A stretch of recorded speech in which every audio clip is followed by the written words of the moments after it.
अगर आप पढ़ाई करना चाहते हैं और पढ़ाई का रास्ता भूल गए हैं तो ये वीडियो आपके लिए ही है। वीडियो देखने से पहले एडू शॉर्ट्स को सब्सक्राइब कर देना और वीडियो को लाइक करके अपनी अटेंडेंस कमेंट में लगा दो। Let's start the video. पढ़ाई एक कला है जो हर स्टूडेंट को आनी चाहिए। हर किसी का पढ़ने का तरीका अलग होता है, लेकिन एक अच्छा स्टडी मेथड आपकी एफिशिएंसी बढ़ा सकता है और नॉलेज को लंबा याद रखने में मदद कर सकता है। कई बार स्टूडेंट्स सिर्फ किताब खोल कर देखते हैं, बिना समझे रटने की कोशिश करते हैं और फिर भूल भी जाते हैं।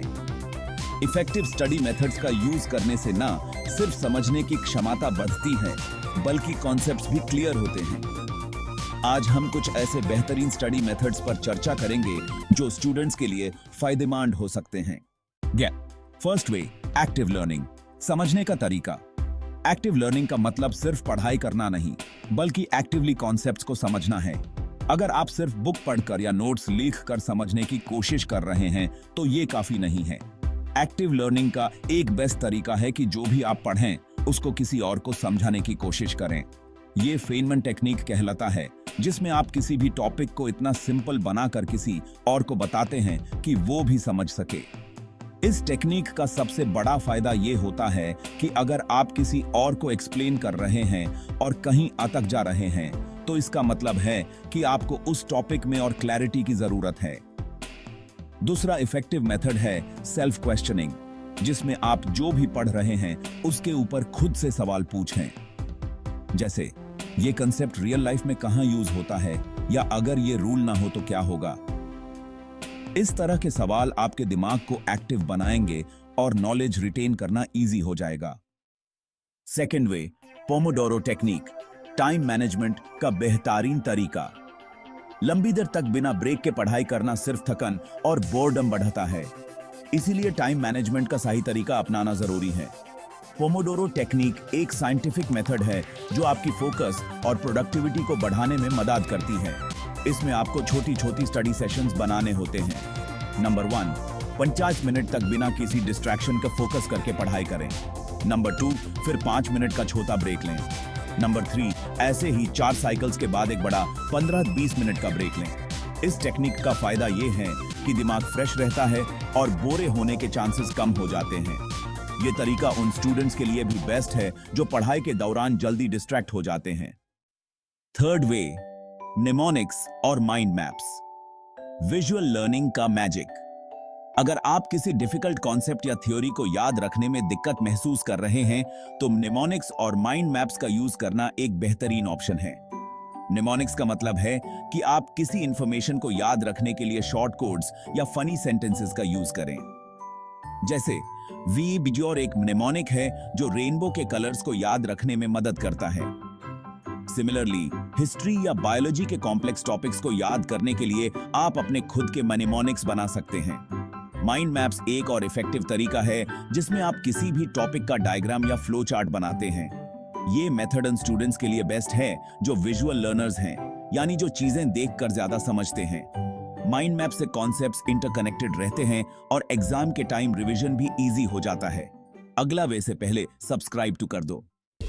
Fourth way, self testing. अपनी नॉलेज की परीक्षा लो। कई बार स्टूडेंट्स को लगता है कि उनको टॉपिक अच्छी तरह से याद हो गया है, लेकिन जब एग्जाम में लिखने बैठते हैं तो सब भूल जाते हैं। इस प्रॉब्लम का सॉल्यूशन है सेल्फ टेस्टिंग। हर टॉपिक के बाद खुद से टेस्ट लो और बिना नोट्स देखे आंसर लिखने की कोशिश करो। आजकल ऑनलाइन बहुत सारी फ्री क्विज और मॉक टेस्ट अवेलेबल हैं जो आपकी सेल्फ टेस्टिंग में मदद कर सकती हैं। जब आप टेस्ट लिखने की कोशिश करते हैं तो आपको पता चलता है कि कौन सा टॉपिक वीक है और किस पे ज्यादा फोकस करने की जरूरत है। फिफ्थ वे, रिवीजन। रेगुलर दोहराना बहुत जरूरी है। एक कॉमन प्रॉब्लम जो स्टूडेंट्स फेस करते हैं वो है भूल जाना। पढ़ाई करना इजी है, लेकिन यूज याद रखना डिफिकल्ट हो सकता है अगर आप रिवीजन नहीं करते। एक रिसर्च के मुताबिक अगर आप 26 घंटे के अंदर रिवीजन नहीं करते तो आप जो पढ़ा है उसका 50% भूल जाते हैं। इसीलिए स्पेस्ड रेपिटेशन टेक्निक यूज करें, जिसमें आप एक ही टॉपिक को अलग अलग दिन रिवाइज करते हैं। जैसे, पहली बार पढ़ने के 26 घंटे के अंदर एक बार रिवाइज करें, 3 दिन बाद फिर से रिवाइज करें, एक हफ्ते बाद एक और बार, फिर 1 महीने बाद एक और रिवीजन करें। इस मेथड से आपकी नॉलेज लॉन्ग टर्म मेमोरी में स्टोर हो जाती है और एग्जाम के टाइम जल्दी याद आ जाती है। 6th वे, राइट एनवायरनमेंट। पढ़ाई के लिए सही जगह चुनें। अगर आप पढ़ाई करने के लिए टीवी के सामने या नॉइजी जगह पर बैठते हैं तो कंसंट्रेशन मेंटेन करना मुश्किल होगा। इसीलिए एक डिस्ट्रैक्शन फ्री एनवायरनमेंट जरूरी है। एक फिक्स्ड स्टडी प्लेस चूज करें जहां सिर्फ पढ़ाई करें। मोबाइल और सोशल मीडिया से दूर रहें जब तक स्टडी कंप्लीट ना हो जाए। अच्छी लाइटिंग और कंफर्टेबल चेयर यूज करें ताकि नींद ना आए और पढ़ाई इफेक्टिव हो। बैकग्राउंड में लाइट इंस्ट्रूमेंटल म्यूजिक या व्हाइट नॉइज चला सकते हैं जो कंसंट्रेशन बढ़ाने में मदद करता है। 7th way, writing and summarising. लिखने की आदत डालिए। पढ़ाई का एक और बेहतरीन तरीका है नोट मेकिंग और समराइजिंग।